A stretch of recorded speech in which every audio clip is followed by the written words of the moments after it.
Hey, so I wanted to make a video expounding on everybody will reflect you back to you, because I think this is yet another thing that is being taken and misinterpreted, and people are thinking the world reflects me. So if I run into somebody who's an asshole, that means that I'm thinking I'm an asshole, or I'm thinking about people being assholes, or I feel like I'm an asshole. And so that was a lot. That's the most times I've said asshole in one 30-second period in a long time. But that is not what I mean when I'm talking about it. And when I talk about everyone as you pushed out and everybody reflects you, what I'm talking about is the way you experience yourself is reflected to you through the people that you come into contact with, and how you take the events that happen, and whether you choose to keep those people in your life and stuff like that. So I've talked, I made this video about everyone as you pushed out where I talked about my mom too much, and so I didn't put it up. It was really good. When I changed my body image issues, my beliefs about myself and my worth, my mom changed so much, and it was really interesting. It was a really obvious example. My hair is always crazy.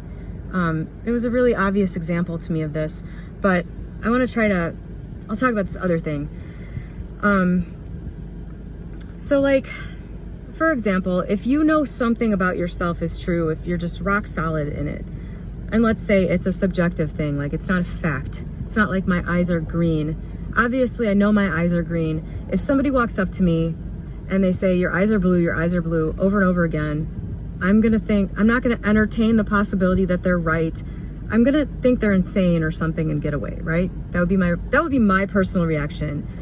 You can think about what your reaction would be to somebody coming up to you and telling you over and over again something you factually know is true is false, and what your reaction to that would be says a lot about you.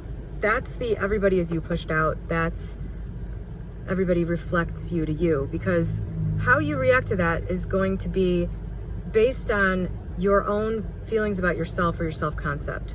Like, if you would start questioning whether or not your eyes are the color you know they are because somebody walks up to you and tells you they're different, that says a lot about you and where you're at.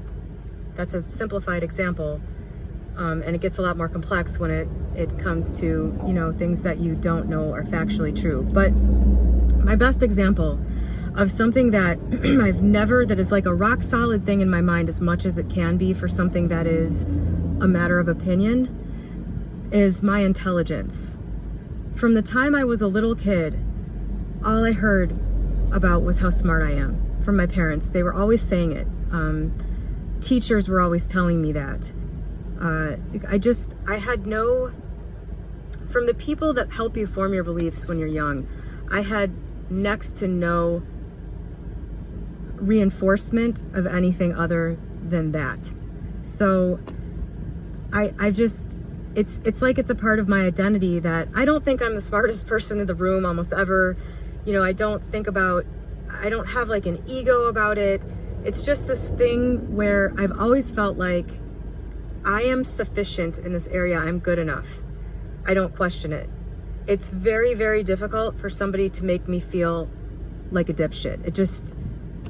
It's one of those things that's so solid about me that it's almost like my eyes are green. It's almost to that level of factualness. So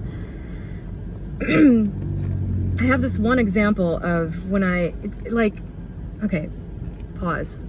It doesn't mean that just because I am secure with that and I feel that it's true and it's like a part of my identity, it doesn't mean that I never run into people who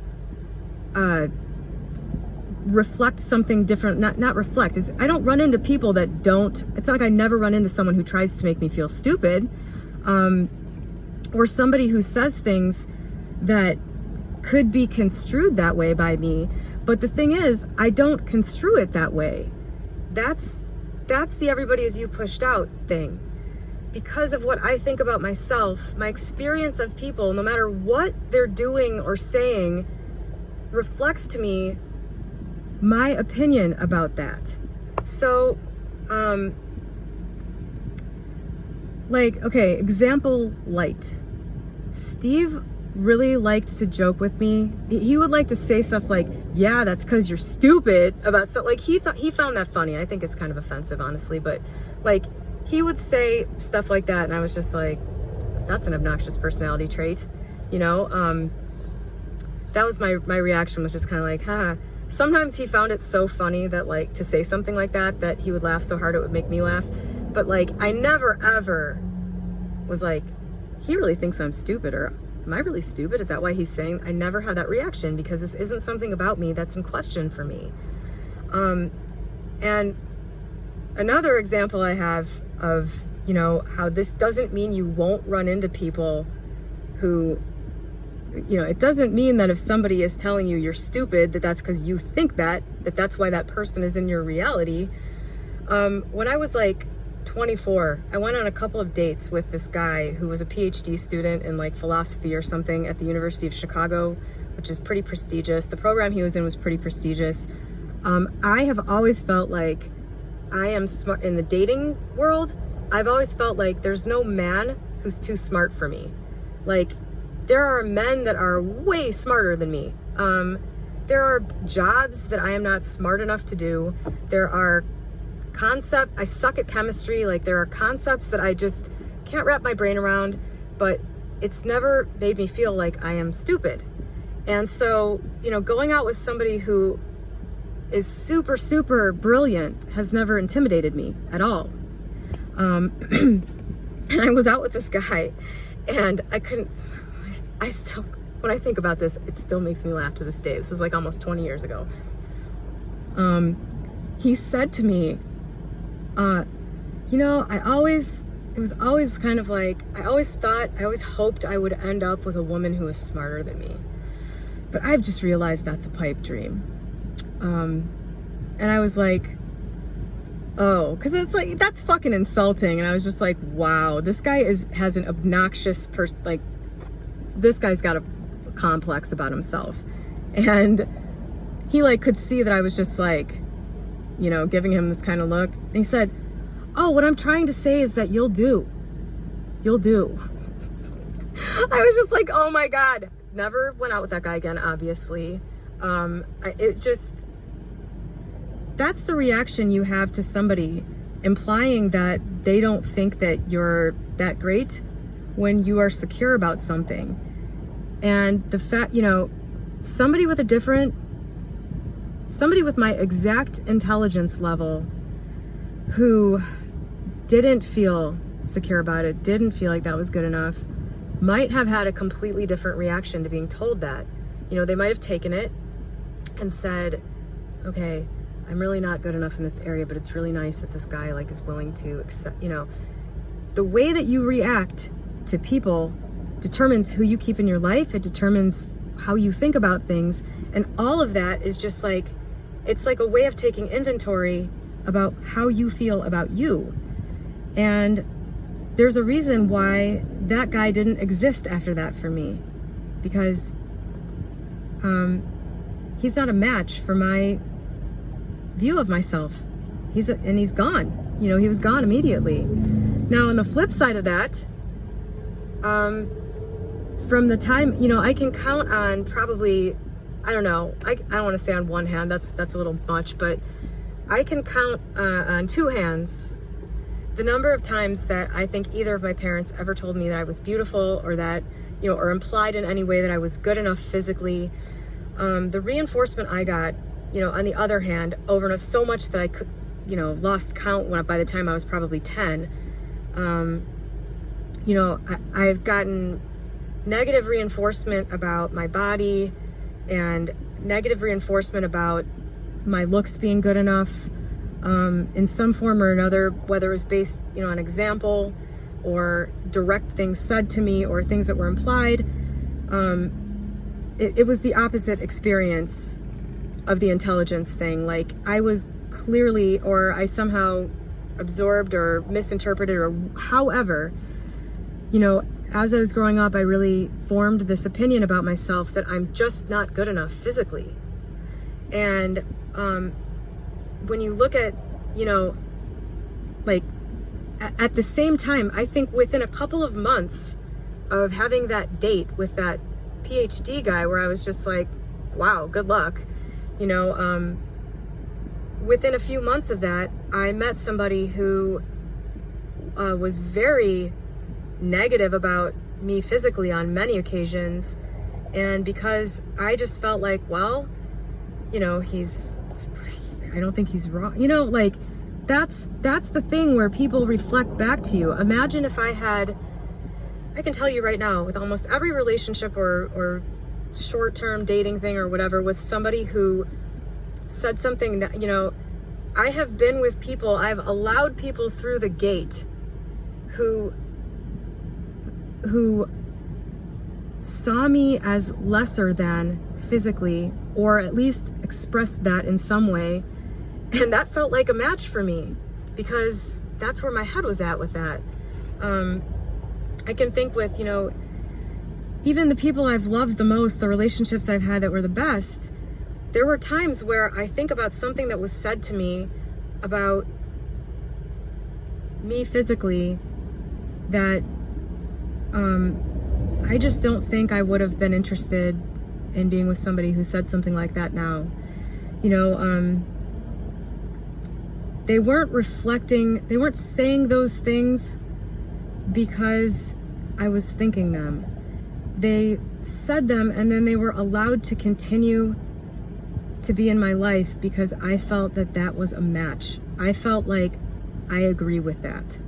If I didn't, and I were secure, and I were okay with being alone, I'm not even sure that's part of it, because I was okay with ditching the other guy. You know, if I didn't agree with it, if I believed more than anything, like the way that I do with, you know, my intelligence, if I believed, wow, you know, I am really gorgeous, and for you to even say anything like lesser than that, for you to not be going crazy, you know, for you not to be thinking, wow, I'm lucky to be with a woman this beautiful, you know, if I felt that way about myself, somebody saying something lesser than that, I'd just be like, or saying that they had always hoped to be with, you know, whatever, a physical description that they seem to think is better than me, that isn't me, you know, I would have been so turned off by that, you know, that thing not matching with my self-image, that I would have just been gone. I always talk about this stuff in the romantic arena, because this has been my area of, you know, this has been where it's shown up as a problem for me the most. Like, you know, I know other people, men, maybe this shows up more in an achievement area. I don't know. I don't really know. All I know is how it has shown up for me. And, you know, I can clearly see how I would have made different choices if I felt differently about myself, because I feel differently about myself now, and Steve is gone. You know, I've dropped the specific person thing because I remember how that guy made me feel and I didn't like it. That's not a reflection, that's not a match for me. And I don't have a desire to change anybody. And so, you know, magically, my self-image is different, and I have somebody in my life who is always telling me I'm gorgeous, and is, you know, it's a match because of how I see myself. This person reflects those things to me, and he's allowed to be here.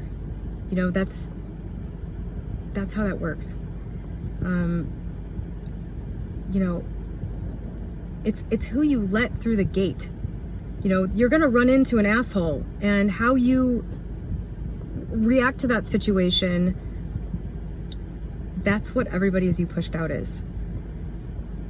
I mean, everyone you run into, you have an interaction with, the way you feel about yourself is going to be bouncing back at you based on how you interpret them, what they're saying, and the whole experience. And when you feel great about yourself, you have a totally different experience of the whole world, because all these interactions, these energetic exchanges that you have with people, they feel different and they mean different things based on you. And so somebody being exactly the same in reality, in objective reality, you will experience differently. And that is the whole great world as you pushed out. That's what that means. Everything you experience, you're living in basically a projection of your own mind all the time. It doesn't mean it's not real, but the way you're seeing through a lens all the time, your lens is never off. And so that lens is how you view things. And the lens is your self-concept. Everything outside of that, the way you perceive it is due to the lens. And that's what that all means. I hope that made sense.